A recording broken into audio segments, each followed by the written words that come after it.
Okay, so jumping right into it, today's deep dive is going to get pretty complex. We're talking about tanning, melanin, and how they relate to transracialism. And like always, a huge thanks to all of you for sending in these sources. Yeah, you guys really dug deep for this one. And honestly, it's important to say up front, this is a super sensitive topic. Yeah, So we're not going to try to take sides or say who's right or wrong. We just want to explore the concepts themselves. exactly. And what I thought was super interesting is just how many different kinds of sources we got this time. Academic articles, YouTube transcripts, even stuff from online forums gives us a pretty good sense of how people are talking about all this, right? Absolutely. A lot of different angles to consider. Yeah, for sure.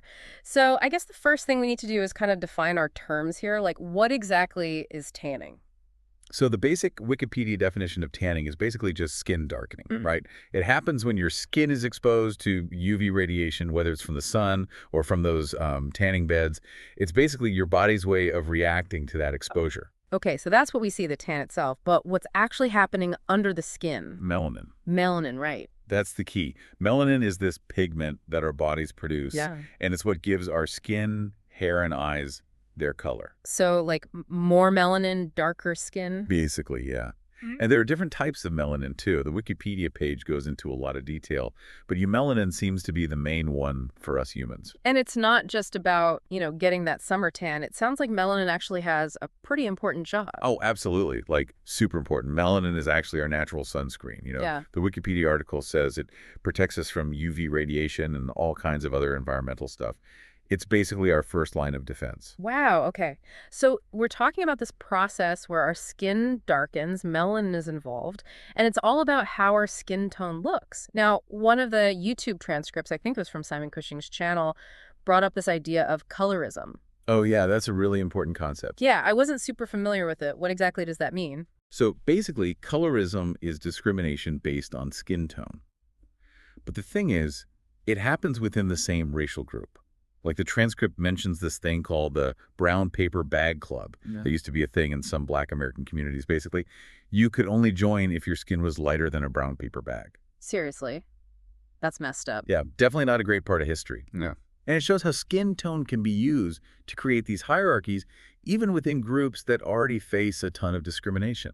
That's a really good point. So even if people share a racial identity, the amount of melanin in their skin can still be a huge deal. And that kind of makes you think, like, what even is race anyway? Right, like, is it biological? Is it social? Yeah, exactly. And luckily, we've got some sources that touch on that. There was a Wikipedia article, I think it was about race and human categorization, that talked about different ways of understanding race. Yeah, that was a good one. So the scientific consensus now is that race is mostly a social construct. Like the Human Genome Project found that there's actually more genetic variation within what we call racial groups than between them. So, like, two people from the same race could be genetically more different than two people from different races. Exactly. Which means those racial categories aren't really based on solid biological differences. Wow. Okay, that makes sense. So, if the modern view is that race is this social construct, what were people thinking like way back when? Well, there's this idea called primordialism, basically.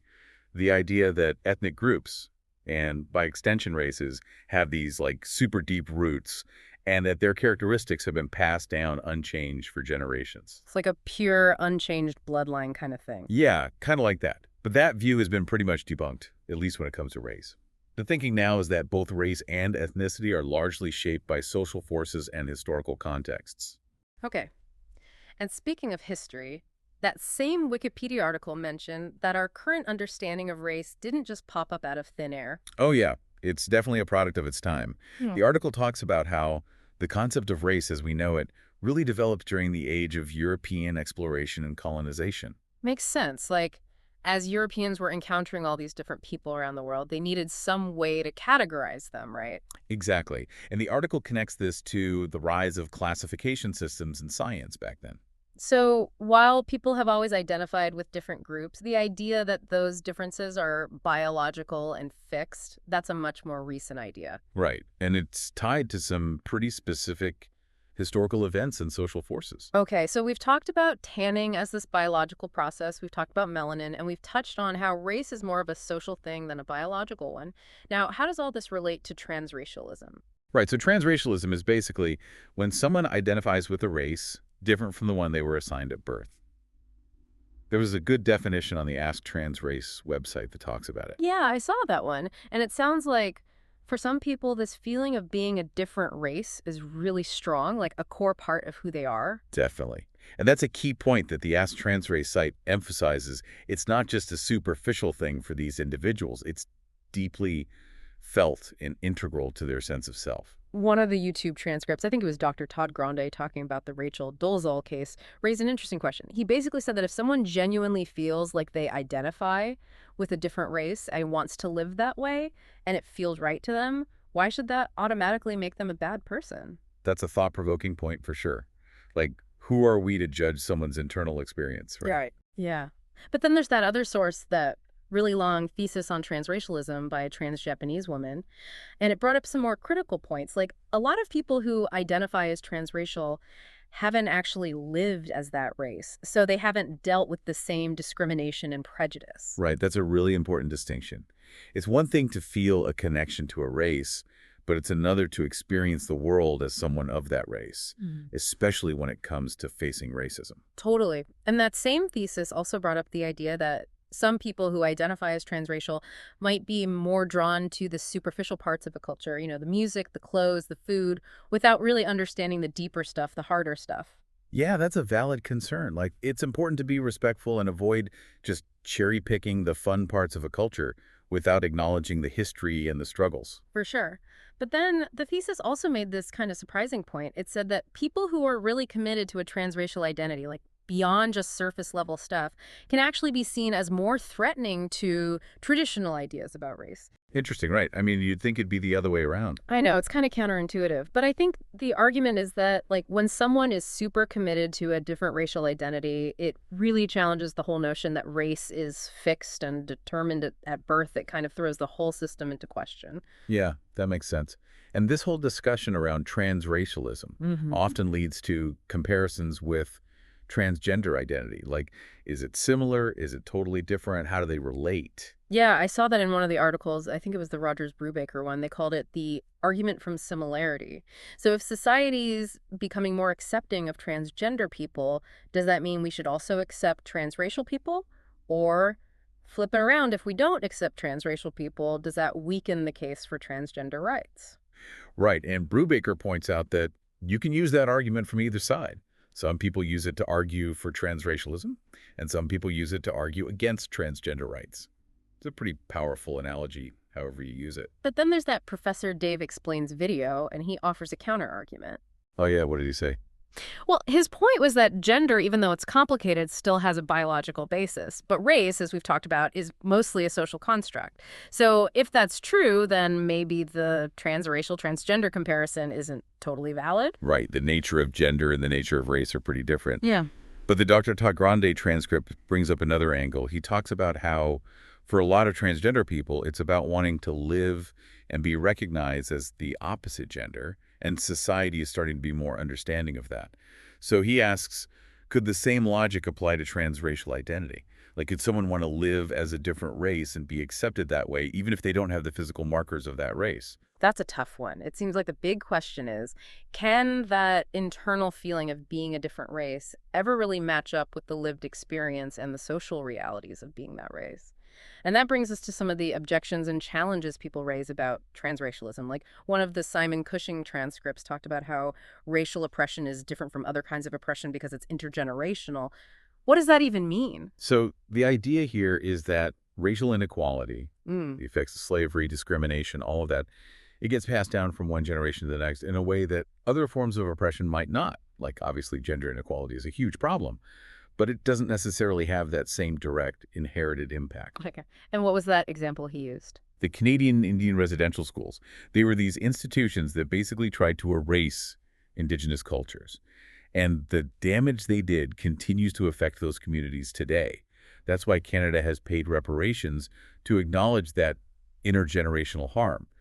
And the argument is that someone who identifies as Indigenous Canadian but hasn't actually experienced those specific harms or isn't directly descended from people who did can't really claim that same history. So if we apply that to, say, African Americans, the argument would be that the legacy of slavery and Jim Crow and all of that, it creates a specific experience of oppression that's passed down through generations. And someone who identifies as Black but doesn't have that same lineage, they can't really understand or claim that experience as their own. Right, that's the argument. It's not just about individual identity, but also about a shared history of oppression and resilience.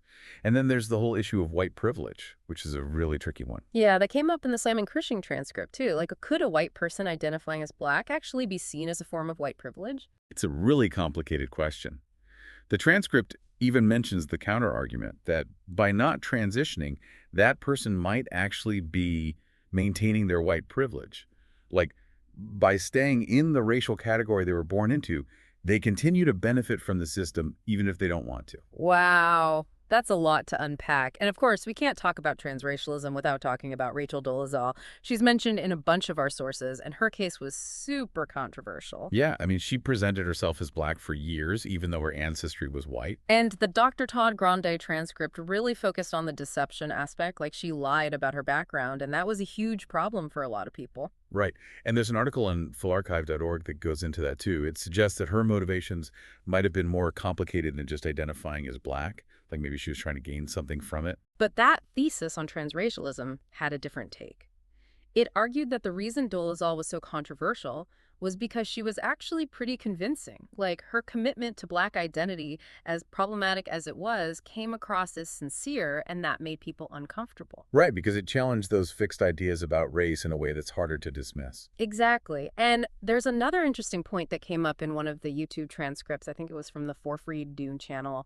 They were talking about how there's this big difference between transracialism and transgenderism when it comes to physical changes. Oh, right. Like how some transgender people undergo hormone therapy or surgery to align their bodies with their gender identity. Exactly. But with transracialism, there's not really an equivalent before and after transformation. Like, the transcript mentioned Oli London, who had a ton of surgery to look more Korean. But even after all that, people didn't really see them as Korean in the same way that some trans people can pass as their identified gender. That's a good point. There are limits to how much we can change our physical appearance, especially when it comes to things like skeletal structure. Yeah. And it seems like those physical limitations can be really frustrating for some people who identify as transracial. Definitely.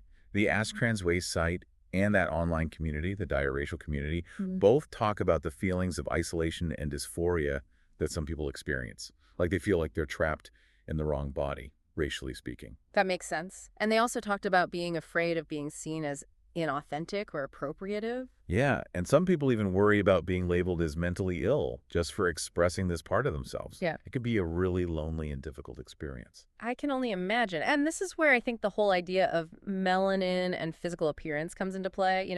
Tanning is all about changing your skin color, and that seems to be where these really complex ideas about race and identity get even more complicated. Right.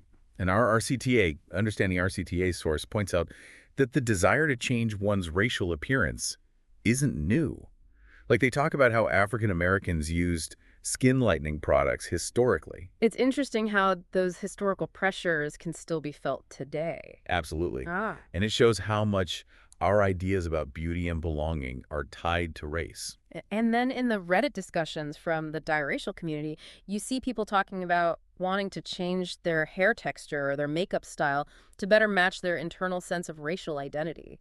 It's like they're trying to make the outside match how they feel on the inside. Yeah, and that makes sense given what we know about how important physical appearance is to our sense of self. Totally. And that small study on transracial individuals found that a lot of them feel dissatisfied with their racial appearance. Like they look in the mirror and don't see the race they feel they are. Which can be really distressing.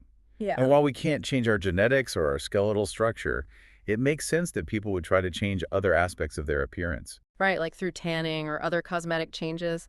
It's a way of trying to feel more whole, more authentic. It's all about trying to bridge that gap between their internal identity and how they present themselves to the world. So, wow, this deep dive has been a wild ride. We've covered tanning, melanin, race as a social construct, transracialism, and the role of physical appearance. Yeah. It's clear there are a lot of different perspectives out there. Yeah, and the sources you guys sent in really highlight that. There's no easy answer to any of this. The conversations around transracial identity and how it fits into our understanding of race and gender, They're still ongoing and constantly evolving. Totally. So for all of you listening, here's something to ponder. If race is really a social construct and our ideas about identity are becoming more fluid, then what does define our racial identity? Yeah. And how will those definitions change in the future, especially with the tension between how we see ourselves, how we experience the world, and how society views us? It's a lot to think about. It really is. Thanks for joining us for this deep dive. It's been a journey. Sure.